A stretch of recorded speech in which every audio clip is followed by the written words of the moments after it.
Hi there, welcome back. So let's see what we're going to do in this case. So be the description as usual, you have the link for the geometry. We're going to cover a little bit, not every step of the geometry, but to see the workflow. But I'd also would like to see the workflow here in the propeller. But before addressing geometry, let's discuss some general features of this case. So firstly, there is a lot since happening here. Just to mention that probably I didn't follow the best standard practices now, but I'm using bit.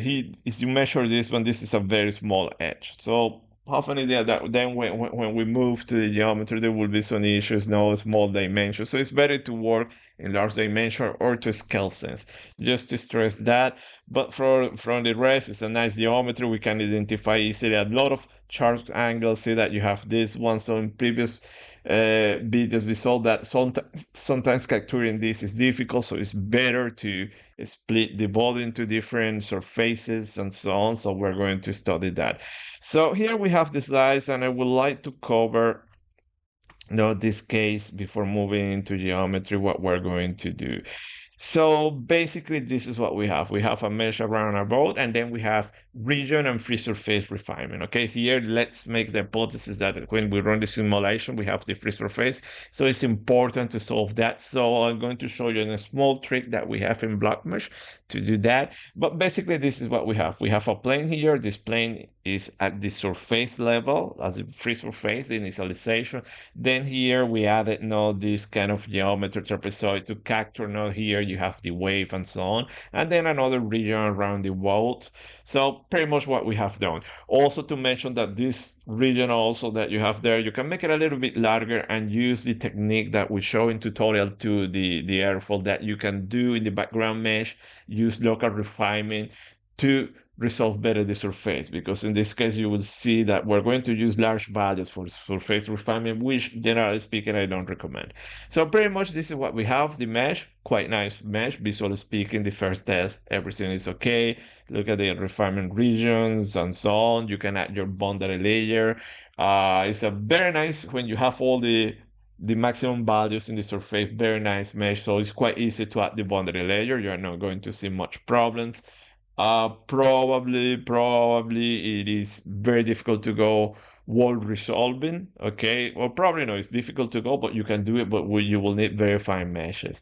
And the important thing about the background mesh in this specific case is that you want to have it aligned. So we have a specific blockMesh dictionary to have here an interface between top and bottom. So look at that, is you put kind of a random blockMesh without taking care of that, you can get this kind of meshing, and that can introduce a big error in your simulation, because this is a step change in the water level, and that can introduce another wave in your simulation, and that can affect your results. So it's a standard practice when you're doing this kind of simulation, free surface, to have the mesh perfectly aligned at least at the initialization, at the first step. Then things are going to evolve, but at least when you start, have everything initialized like this.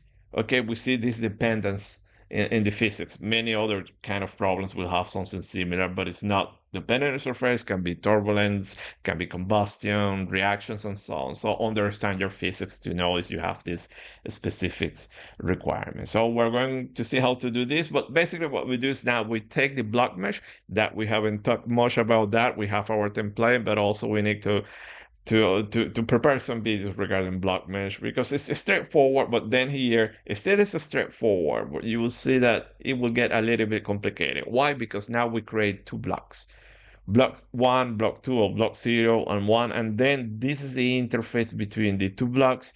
This interface is a given height, the height that I know I'm going to initialize my solution, so that I will always keep this kind of behavior when I initialize. Instead, if I don't take care of that, this will happen. Okay, so basically something like that. No, later we open, but you create two blocks, and it's a little bit tricky now. So look at that, block 1, block 2, you give all the vertices, all that. Remember, you have the geometry. Okay, so this is relatively straightforward, but here's when things might get tricky. This is the connectivity. Okay, So this is how we do it. Again, this dictionary, it is parametrical, so from now on you can use it for any case that you require this specific treatment. So now here we only define this point, the midpoint we call it. And after that, we have this interface. So you create two blocks. These two blocks will have this interface. Recall the previous tutorial that we have now, the sliding meshes. It's something similar. You have two faces perfectly matching, by the way, in this case. And what we do to merge everything together is this option, interface one, merge patch pairs. So it's a similar treatment. Okay, not strictly the same idea, but something similar. So when we go into snappyHexMesh, nothing changed. All the standard practices, everything that we have learned so far, we use it in this case in the same way. So here we're reading different geometries. So look at that now. Here we're reading an STL or OBJ for this trapezoid geometry. Then for the water plane, we use an internal entity, an internal object that you can define inside snappyHexMesh. And when you create this plane, that we're going to use to refine the free surface. Okay, we already defined the level in blockMesh, but now add this plane and then add some refinement and concentrate, for instance, inflation layers you want there and so on. So everything can be controlled. Then, well, some refinement regions. So we have inside these bodies, and then in water plane, we use mode distance. Remember, mode distance will do it in both sizes, okay, both sides of the plane, so up and down. So this distance, this level, okay. Then we have the geometry. So the geometry, we have this small face that we pointed out that probably wasn't a standard practice. I just did it just to make things complicated. Probably need to scale that geometry. But in any case, this is what we have, and we already studied that you can read this STL. Okay, you have access to the geometry. Okay, you can read it, and now that you read it, you can apply eMesh to this to capture the edges. Okay, the features, and then also you can apply refine region. Very important. This is refine region, no surface refinement. Surface refinement, you will apply that if you have the regions in this TL. In this case, we don't have the region and the STL. We have a separate STL, so we use refined regions. And for me, this is the best technique. I have a lot of control, but you can easily do this with the STL, with the regions, different regions that we're going to show you. Also, we use on Mesh Mixer that we have used so far. Also, probably you realize in many cases that from time to time you can have this problem. In this case also you have it. So sometimes when doing the snapping, you can have this strange artifact, which is not a problem. No?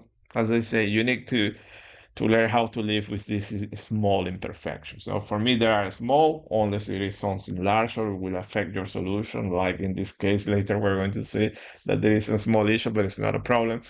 So basically, this can be fixed by increasing. Now, this is all this stuff in the snapping step. Okay, so here you have a few comments, but this is way to avoid this one is as usual having uniform surface refinement, force edge refinement now with the levels keyboards, and use a finer global background mesh or using locally refined regions. Okay, everything in the previous step, by the way, everything done here in the castellation. So you add a lot of refinement, but we know that that can also increase your memory a lot.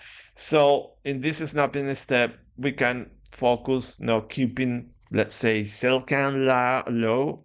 Advice, do not keep cell count low. No, probably you have memory requirements, but at the end you want a good solution. So you need to resolve all your geometrical features. Okay.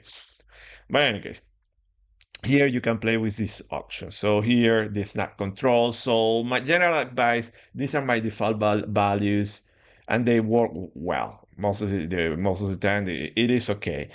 However, if you find these problems and you would like to play with this to see if you get an option here, I'm giving you how I do it. So first, I know that this specific one is related to the feature snap iteration. So try to increase that one so you can double that value. So for instance, you go from 10 to 20, 20 to 40, and see here that in this case, in 40, problem solved. Probably somewhere else you have a small problem like here, but you see that that large problem, the imperfection has been solved. However, this will increase your meshing time and by a lot. Okay, these iterations add a lot computational time, and it's not guaranteed that they are going to resolve your problem. So usually, first I focus in this one. Then is that one doesn't solve my problem, or I see some other problems. Generally speaking, you have the problems in the edges. Surfaces, the snap to the general surface works well, but if you have progress in the general surface, is this one that probably will help you and solve ether. So usually you can double this one. You go from 50 to 100. Do not use more than 100. If in 100 you don't solve that problem, you know that the best solution is better surface refinement. Or maybe check your geometry, normals, that everything is close now. Maybe check that. And the final one is you have this one, the end relaxed ether, that you can double this one from 5 to 10, 10 to 20, and so on. But each of these in iterations, when you increase, it will add a lot of computing time. And the final one is the smooth, okay, and the smooth iteration. This one I don't recommend it, but sometimes it might have an effect. So you can go from 3 to 5, then 10, no more than 10. And usually you go to 10 and you will see that the results, in my personal experience, they're not better. They get worse. So this is how I proceed. But again, for me, most of the time, this one will help. Most of the time, is the one that helps. Then I don't like to move to change the other ones, because I know it's difficult to control at too much time. So for me, it's easier to go back to the castellation, better refinement all over. So here you have a few tips, okay, what was mentioned, and then when I mention that there is no guarantee, that doing this will improve your mesh. Interesting also that these results also change if you're running serial, if you're running parallel, and if you're running parallel with 2, 4, 10, 12, 100 cores, okay? It's not consistent. I already commented this, but I find it a little bit strange. So again, probably if I would recall, these results that we see here are with 4 cores. If you go with 6, probably you're not going to have any more of that error. So be careful that we have this dependency here. As I mentioned, I tend to get better results running in serial, more consistent results in serial. And that's all. Well, and to recall this option, remember, explicit is when we capture the edges using ParaView or surface features, and this is the option to use. This is interesting, this option. We haven't mentioned anything, but just to mention here, this is when you have a surface with multi-regions. So this might improve. Okay, so you have multiple regions in your STL. So enable this one. So this one you can enable when you use explicit, and usually when you have multiple surfaces. Not strictly is that the case, but I have seen that sometimes improve. And just to end, just to show you a little bit what is happening on different options. So we have here rather quartz mesh. Look at that, is nice mesh. At this point, this is nice, but then you can have more control. So we have seen that you can select some regions, you have access to the CAD, or you can go into the mesh. Look at it here, we're remeshing this region in the bottom. So you have a lot of control. What I was mentioned that when you use the feature edges, this part here is difficult to capture, because we're going to see in ParaView, you are not going to see, but what you can do is extract this lateral surface, and then you apply there your feature objects, feature edges, and you're going to get that. But okay, so there are a lot of tricks, and I was mentioning that, okay, let's put everything in practice. So you have seen that a lot of stuff are happening here. We have the boundary layer.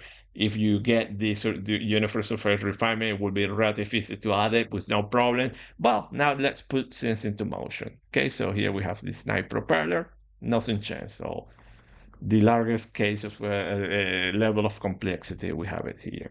So this is it. Okay, and well, look at what I was mentioned, that I align here that surface that is going to capture everything, perfectly align it, and a nice mesh, okay, just by following standard practices. So this is it, the summary of the case. So now let's move to the geometry. So see you next video.